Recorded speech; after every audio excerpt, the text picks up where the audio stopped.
মানুষের কাজে আমরা যেন কিছু করতে পারি সেই সংগঠন, সামাজিক সংগঠন, পার্টির সংগঠন তারা সবাই রক্তদান শিবিরের আয়োজন করছেন এবং আপনারাও জানেন বীজপুরেই বোধহয় এত রক্তদান শিবির হচ্ছে। মানে গোটা পশ্চিমবঙ্গে মনে হচ্ছে বীজপুরে আমরা আগামী 1 মাসে সারা পশ্চিমবঙ্গকে রক্তের সাপ্লাই আমরা দিতে পারবো। আমাদের রক্ত নিয়ে গোটা বাংলার মানুষ বাঁচবে।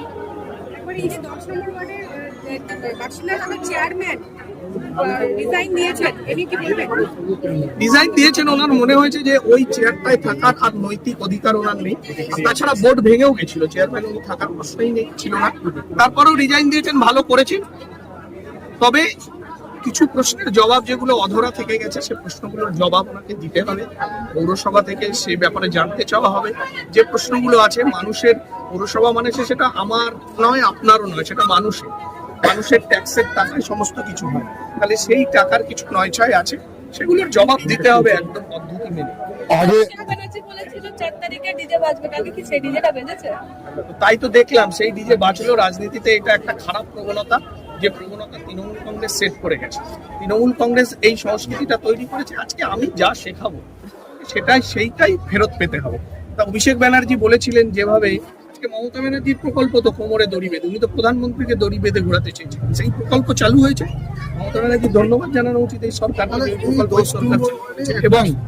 এবং অভিষেক ব্যানার্জি বলেছিলেন, মমতা যখন আমাদের সর্বভারতীয় সভাপতি ছিলেন যখন জেপি নাড্ডা, তার কনভয়ে হামলা হয়েছিল, তখন বলেছিলেন নাড্ডা গাড্ডায় করেছে। তারপরে শুভেন্দু অধিকারীর কনভয়ে হামলা হয়েছে আমাদের মুখ্যমন্ত্রী, সেগুলোকে উনি অ্যালাউ করেছেন। এটা না হলে ভালো হতো, আমরা চাই না এই পরিবেশ তৈরি হোক। কিন্তু আমি যা শেখাবো, আজকে আমি বিধায়ক হয়েছি, আমি যদি কাউকে মারতে ধরতে শেখাই, কালকে শেখার জন্য আমাকে প্রস্তুত থাকবে। কল্যাণ বন্দ্যোপাধ্যায় বলছেন যে এই সরকার প্রশাসনের হাতে নেই, সরকার চালাতে পারছে না, রেজিগনেশন দিয়ে দিয়ে বলছি। কল্যাণ বন্দ্যোপাধ্যায় কালকে বলে এখনই রেজিগনেশন দিয়ে দেবো, তাহলে ভালো হয় আর কি। তাহলে মমতা ব্যানার্জিকে তৈরি হতে বলুন, আবার বসবেন, আমরা দিয়ে দিচ্ছি। আচ্ছা, আপনি ঘুম থেকে উঠে গায়ে চিপ আসবেন, ভাবতে পারছেন না, আপনারা এখনো ঘোর কাটাতে পারেনি যে সরকারটা চলে গেছে, এই ঘোরটা থেকে এখনো বেরোতে পারেননি। এত মধু খেয়েছেন, ওখান থেকে নামতে ওনাদের খুব কষ্ট হচ্ছে।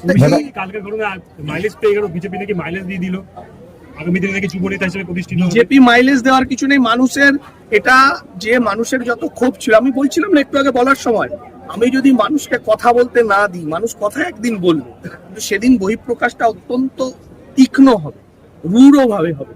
তাহলে মানুষকে বলতে দিতে হবে। অভিষেক ব্যানার্জি যেভাবে মানুষকে দমিয়ে রাখতে চেয়েছিলেন, সেই জায়গা থেকে ক্ষোভের বহিঃপ্রকাশ করছে।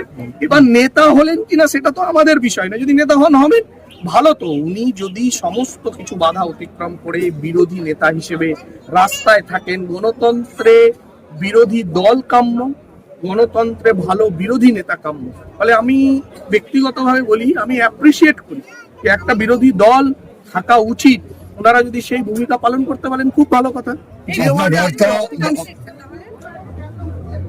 কিছুটা তো সিপিএম কে দেখছি, এখন তৃণমূলকে তো দেখছি, মানে যেটা প্র্যাকটিক্যাল কথা। আমি কিন্তু কোনো কথা বানিয়ে, তো আপনারা জানেন যে প্রথম দিন থেকে আমি যেটা একদম চোখে দেখছি, আমি তো সিপিএম কে, যদিও সিপিএম কেন করতে পারছে এটা আপনারাও বোঝেন, সিপিএমও জানে কেন এই খোলা হওয়ায়। তার জন্য আমি আবারও বলছি, সিপিএম ভোটটা আমাদের দিকে এসছে। বামপন্থী ভোটার তারা মনে করেছেন যে বিজেপি পারে, তারা সিপিএম নেতাদের উপর আর ভরসা রাখেনি। তাহলে অ্যাকচুয়াল তারা আর বামপন্থী ভোটার নেই, তারা এখন বিজেপির ভোটার। তৃণমূলকে এখন দেখছি না। তবে আমি আহ্বান করব সমস্ত বিরোধীদের যে আপনারা গণতন্ত্রে বিরোধী দলের ভূমিকা পালন করুন, আমাদের গঠনমূলক সমালোচনা করুন, আমাদের বিরুদ্ধে ভুল ত্রুটির বিরুদ্ধে রাস্তায় থাকুন, গণতন্ত্র শক্তিশালী হবে। এই ওয়ার্ডে দাঁড়িয়ে যেখানে একটা সময় সন্ত্রাসের বাতাবরণ ছিল, মানুষ ঘর থেকে বেরোতে পারতেন না, সেই ওয়ার্ডে আজকে রক্তদান শিবির এবং আপনি উপস্থিত বিধায়ক হিসাবে ভালো লাগছে। আর মানুষ তাদের ঢুকিয়ে দিয়েছে ঘরে। দেখুন, এটা তো আমাদের কৃতিত্ব নয়, এটা সবটাই মানুষের কৃতিত্ব, যে মানুষ এই দুষ্কৃতীদের বিরুদ্ধে রায় দিয়েছে এবং তাদেরকে ঘরে ঢুকিয়ে দেওয়ার ব্যবস্থা করছে।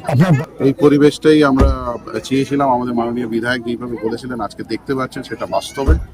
মানুষ যে এতজন এসছেন, আজকে রক্তদান হচ্ছে মহাদান, রক্তদান হচ্ছে মহাদান। আমাদের এই পরিবেশ আমরা 10 নম্বর ওয়ার্ডে দেখতে পাচ্ছি। এটা ভালো লাগছে। যেই কালচার টিএমসিতে থাকাকালীন ওরা করে গেছিল, যে ঠেক থামারি, নোংরামি করে গেছিল, জুয়ার ঠেক, সবসময় সব চ্যাংড়া ছেলেদের নিয়ে মদের একটা আসর বসেছিল, তো ওই পরিবেশটা থেকে বেরিয়ে আছে রবীন্দ্রসঙ্গীত প্লাস আজকে মানুষ এইভাবে রক্তদানের জন্য নিজে পাড়ার মানুষরা এগিয়ে এসে, এটা খুব ভালো লাগছে।